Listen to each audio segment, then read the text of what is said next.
Je vous remercie à tous de votre présence. Alors je vais me présenter assez rapidement. Tout le monde me connaît plus ou moins. Voilà, je m'appelle Marc Tanti. Je suis chercheur en sciences de l'information et de la communication donc au CESTIM depuis 2012. Et voilà, donc je travaille au sein du Centre d'épidémiologie de santé publique des armées depuis 2004. Et je suis également membre de l'équipe Centercom, dirigée par Bruno Spire, et je travaille notamment dans l'unité de Périne-Rue, donc plus axé sur la problématique des usagers de drogue. Alors je vais commencer mon exposé intitulé de la veille sanitaire de défense à la veille socio-sanitaire, construction d'une recherche en cycle, pour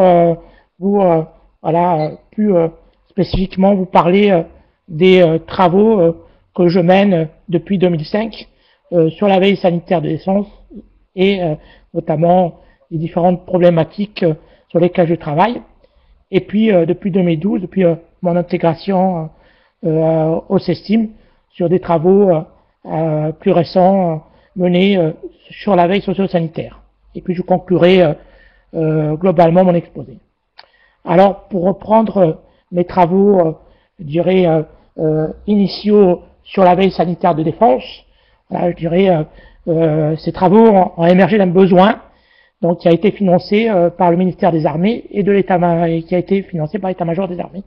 Donc d'un besoin en 2001 suite aux attentats du 11 septembre et notamment des cas de charbon humain agressif aux États-Unis. Notamment à l'époque, les armées se sont aperçues qu'il leur manquait une structure de veille sanitaire pour recueillir, récolter les informations sanitaires et pour les aider à anticiper sur le risque sanitaire, notamment à l'époque, au moment où les forces armées françaises sont parties en Afghanistan, pour aider à anticiper sur le risque sanitaire pour ces forces sur ces territoires, et également pour les aider dans leur prise de décision.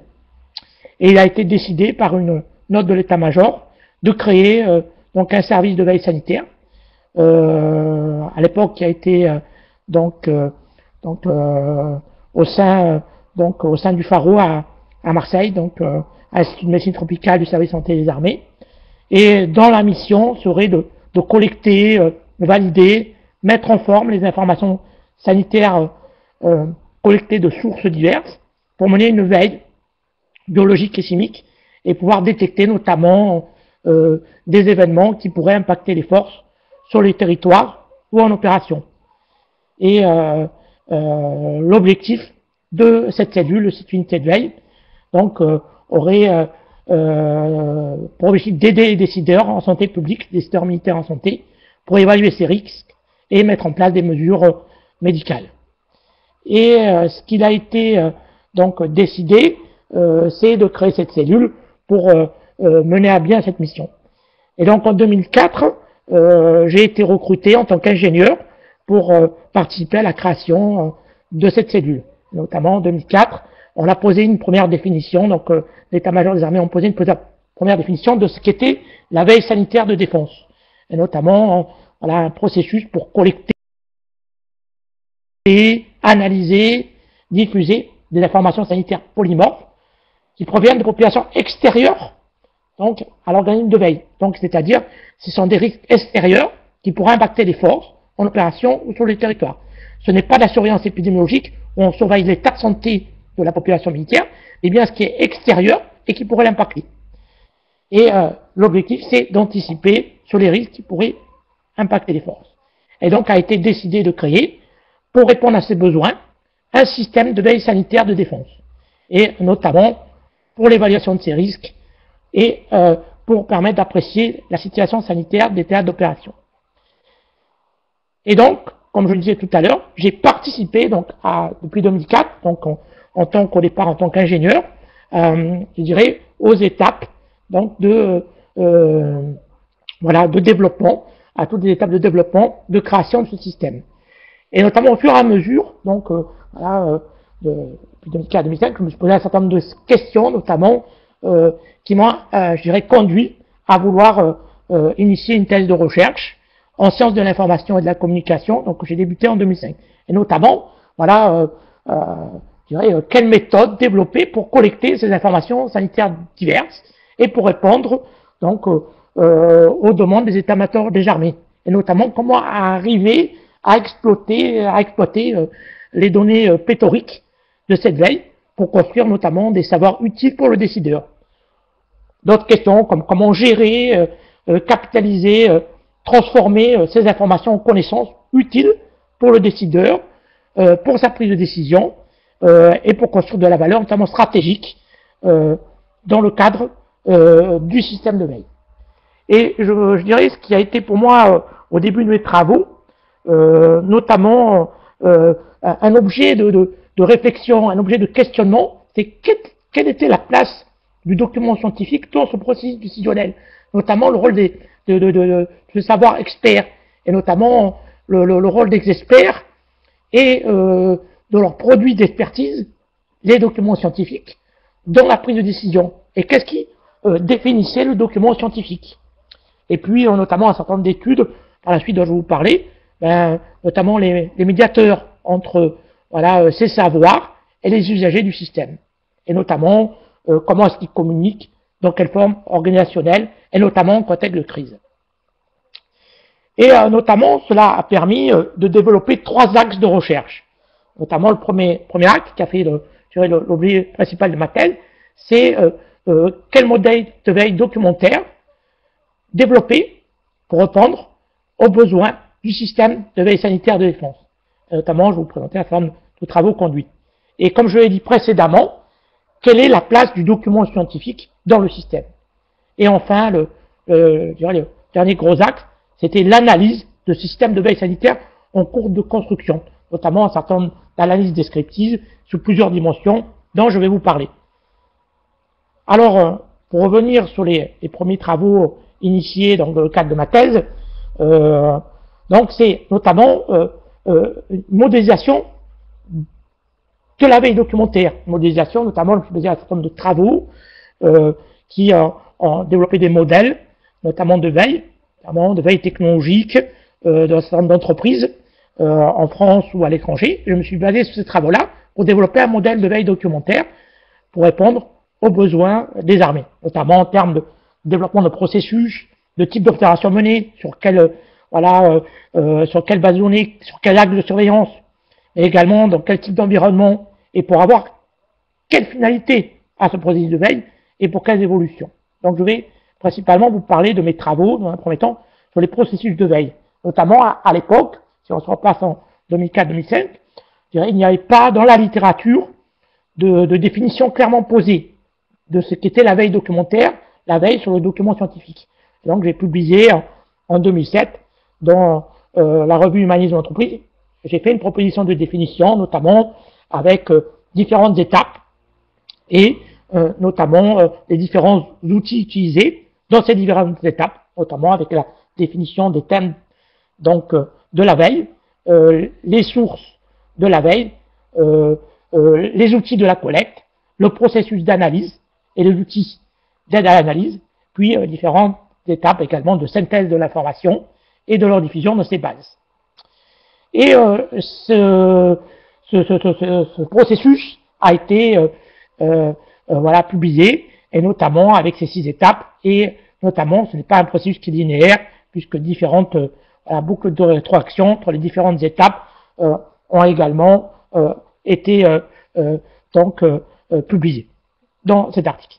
Alors ce processus-là, on l'a confronté à la réalité du terrain, c'est-à-dire dans le cadre des différentes épidémies, et notamment dans le cadre de la pandémie de grippe A H1N1 en 2009, on a confronté ce processus, notamment dans une étude que j'ai publiée dans la revue Médecine et Armée. Notamment, j'ai décrit les différents outils utilisés, donc les différents outils d'analyse, notamment d'un point de vue historique, comment la cellule de veille a répondu aux besoins des états-majors et comment, par quels outils, par quel processus, et notamment ces différentes étapes ont été décrites dans cet article. Ensuite, donc, dans différents travaux que j'ai menés, les différents outils, également sur d'autres terrains d'études, ont été décrits et présentés, par exemple dans le cadre donc du soutien à l'aide humanitaire des armées françaises, dans le cadre du tsunami en Asie du Sud-Est en 2004, ou dans le cadre de l'épidémie de chikungunya à La Réunion, notamment un article dans les cahiers de la documentation, dans une revue belge. Et plus récemment, notamment, une étude plus critique a été menée sur les outils utilisés, notamment dans les différentes étapes, et les technologies utilisées, notamment à l'avènement des big data. Et notamment, un certain nombre d'analyses ont été conduites sur les transformations organisationnelles induites par ces outils, notamment par différents entretiens semi-directifs des acteurs de ce processus. Alors je dirais que ça, c'est les premiers travaux que j'ai conduits. J'ai mené aussi également d'autres travaux sur, je dirais, l'objet même de ce processus, qu'est le document scientifique. Et notamment, des analyses ont été conduites, notamment sur différentes facettes de cet objet.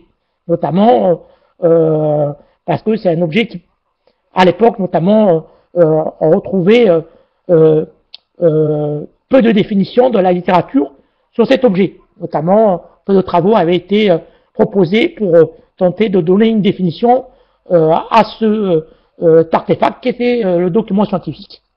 Et notamment, peu d'analyses retrouvées à la fois sur le fond, sur la forme, et sur la sociologie particulière de cet objet. Et notamment, on a proposé, voilà, dans un ouvrage collectif, une définition à cet objet dans le cadre de la veille sanitaire de défense, et notamment au prisme, voilà, de trois facettes, voilà, en tant que contenant, contenu, mais également en tant que médium. Et dans ce cadre-là, en tant que médium, notamment, voilà, le document scientifique a été défini comme le vecteur de message entre les scientifiques, mais également comme un objet de compétition. Également vu comme contenant, il est notamment caractérisé par sa structure logique et physique stable. Également comme contenu, c'est un objet qui est validé par des experts et qui décrit les résultats originaux d'une recherche. Donc voilà, ça a fait l'objet de cette publication, de cet ouvrage collectif. On a aussi également voilà, mené des analyses liées voilà, aux évolutions de cet objet voilà, dans le cadre voilà, de l'avènement du Web 2.0. Également aussi une autre problématique issue du terrain, donc une autre problématique empirique. Le document scientifique a été aussi analysé donc comme un objet de définition, comme je l'ai dit tout à l'heure, mais aussi comme un objet de nommage. À l'époque, notamment, peu de travaux, on a retrouvé peu de travaux sur le nommage documentaire, alors que c'est une véritable problématique. Notamment, comment nommer un document après donc les avoir téléchargés de bases de données, et notamment pour permettre une meilleure indexation dans les systèmes documentaires et une meilleure efficacité. Et notamment, on a proposé une procédure qui tient compte à la fois des mots-clés du titre du document, de l'auteur, de l'année de publication. Et là aussi, ça a fait l'objet d'une publication dans un ouvrage collectif, et également l'objet d'une publication dans une revue canadienne. Et ensuite, voilà, les documents collectés dans le cadre du processus de veille a également fait l'objet, voilà, les documents ont fait l'objet d'analyse, et notamment à l'époque, on n'avait pas de grille d'analyse des documents scientifiques collectés. Et nous avons notamment développé un certain nombre de grilles d'analyse des documents, que ce soit des documents de type article scientifique, mais aussi des documents de type ouvrage scientifique ou bien thèse. Et notamment, on a développé un certain nombre de grilles, par exemple pour l'article, qui tenait compte à la fois de la revue de publication, mais aussi également du niveau propre de l'étude dans ce cadre-là. Pour les ouvrages, ben, ça tenait compte également de la méthode, des résultats utilisés, et notamment ces grilles-là ont été développées et également publiées dans, par exemple en 2010 dans la revue Documentalist Sciences de l'information. Maintenant, je vais vous parler du cœur de mes travaux sur constituer véritablement le cœur de mes travaux. C'est le cœur de mes recherches, ce sont les travaux que j'ai conduits sur le système de veille sanitaire de défense en lui-même. Ce système de veille sanitaire de défense, c'était un objet d'analyse principalement sous 3 dimensions. Donc, un objet en construction, en perpétuelle évolution, et un objet d'analyse, principalement sous 3 dimensions. Donc, un objet qui a été analysé sous l'angle, la facette d'un système de gestion des connaissances, parce que ce système manipule, collecte, diffuse des connaissances mobilisables pour les décideurs, mais il a été aussi analysé comme un dispositif info-communicationnel, c'est-à-dire un outil, un système, donc, qui manage, qui gère de l'information et qui la communique avec les acteurs qui communiquent autour de ce système. Et aussi, c'est un objet, donc, qui a été analysé sous l'angle de l'économie de la connaissance, notamment, quelle valeur stratégique procure-t-il aux décideurs dans le cadre de la conduite et de la planification d'opérations militaires. Et notamment, sous le premier aspect, j'ai mené un certain nombre de travaux sous la dimension gestion des connaissances. Là, j'ai retrouvé beaucoup de travaux, nationaux et internationaux, sur les systèmes de gestion des connaissances, principalement relevant de l'informatique, des sciences de gestion, notamment sur la mise en œuvre des systèmes de gestion de connaissances. Et également, j'ai retrouvé un certain nombre de travaux sur les technologies sous-jacentes utilisées pour développer ces systèmes, mais aussi en termes d'organisation des connaissances. Et aussi un certain nombre de travaux plus axés, plus en sociologie, sciences humaines et sociales, sciences de gestion, plus axés sur les transformations organisationnelles induites par les systèmes de gestion des connaissances. Par contre, je n'ai retrouvé, il n'y a aucun travaux qui explore, qui décrit de manière globale, de manière holistique, les systèmes de veille sanitaire, les systèmes de gestion de connaissances, sous ces différents aspects, à la fois technologie, mise en œuvre, organisation des connaissances, transformation organisationnelle.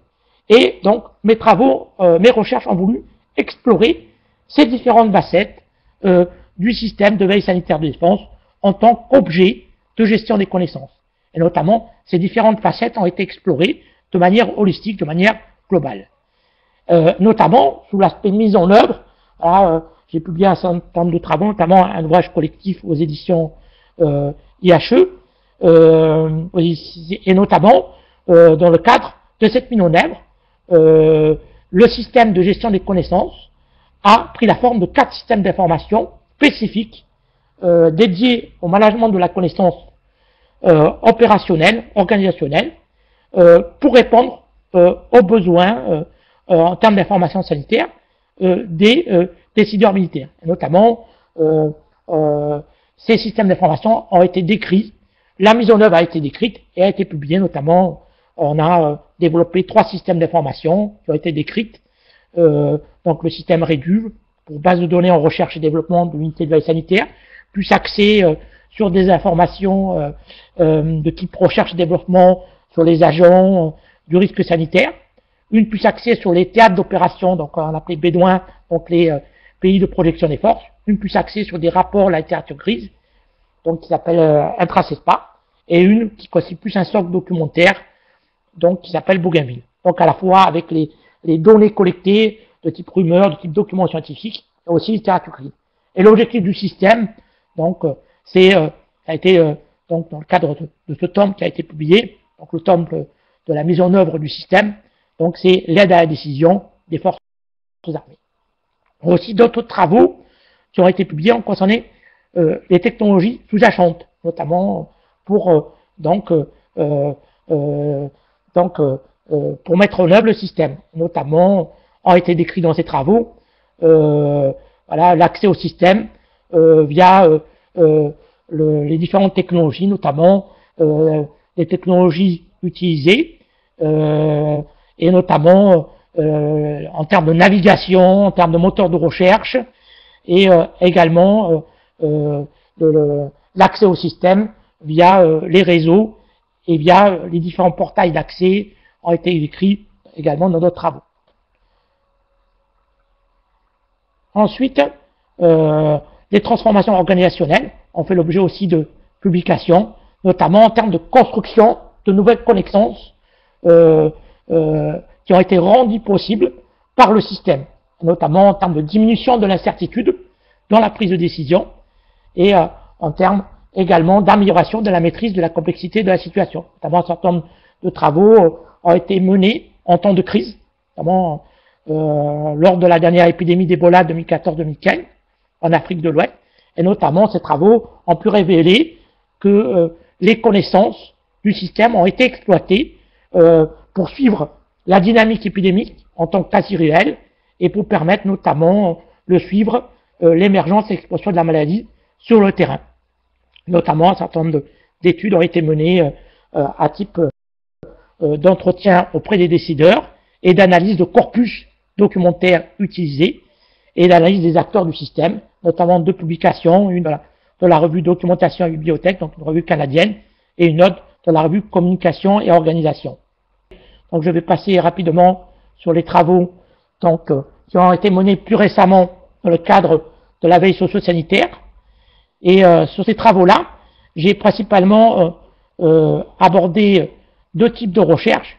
Une qui était plus axée notamment sur l'analyse notamment de rumeurs et notamment l'analyse de forums de discussion concernant une problématique plus spécifique qui concerne les nouvelles substances psychoactives sur des forums de discussion, et une qui concerne plus spécifiquement le développement d'un système de veille socio-sanitaire, que je vais principalement plus vous présenter, au profit des usagers de drogue, et notamment, c'est des travaux que j'ai conduits en collaboration avec Perrine Roux, et notamment, l'objectif, ce serait de développer également un système de veille, mais plus au profit des usagers de drogue, et notamment dans ce cadre-là, ce serait principalement arriver à récolter par ce système de veille, au profit des usagers de drogue, notamment des informations de type événements indésirables ou événements qui pourraient les impacter, et notamment on a mené des travaux préliminaires pour arriver à déterminer l'acceptabilité de ce système, et notamment les besoins pour cette population d'usagers. Et notamment, des entretiens ont été menés auprès d'une population d'usagers de drogue de Marseille et d'associations de terrain pour déterminer l'acceptabilité du système. Et ces travaux préliminaires ont été conduits par une étudiante de master qui ont mis en évidence l'acceptabilité du système et notamment l'intérêt d'une mise en place d'un tel système, et notamment ce qui avait été proposé, c'est mettre en place des fiches de déclaration et pour partager également à partir de cette plateforme des documents administratifs, des documents d'intérêt, et les usagers de drogue pour également faire remonter des événements qu'ils ont touchés, impactés en termes d'accès aux soins, également des effets indésirables de substances, pour pouvoir anticiper sur ces risques, et également sur des problématiques qui pourraient toucher le logement et qui pourraient les impacter. Donc ces travaux ont également été publiés dans une revue donc, en EDA Informationnel en 2018.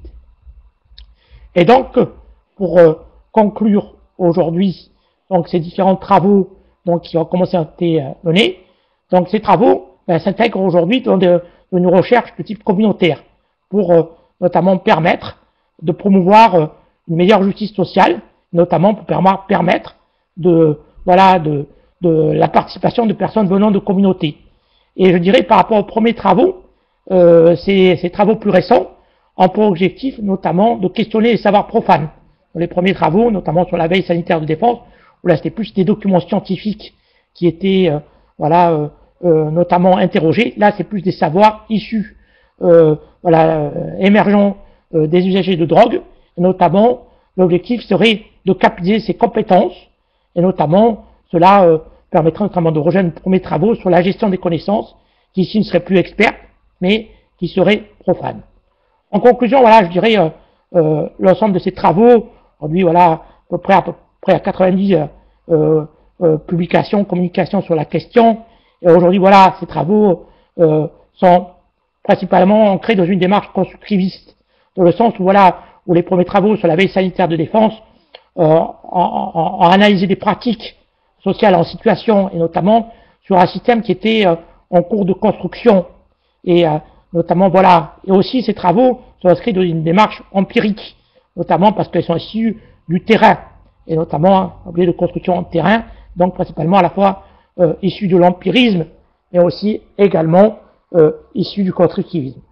Donc voilà, je vous remercie de votre attention. Voilà, c'est, je dirais, je voulais faire à partir de une présentation assez générale de mes travaux qui, voilà, vont faire l'objet d'une habilitation à diriger des recherches, qui est en cours sur à la fois les travaux sur le système de veille sanitaire de défense que vous les présenter et les futurs travaux qui sont en cours sur le développement d'une plateforme de veille pour les usagers de drogue, pour lesquels voilà, on est avec Perrin Gros à la recherche de financement. Et je vous remercie de votre attention.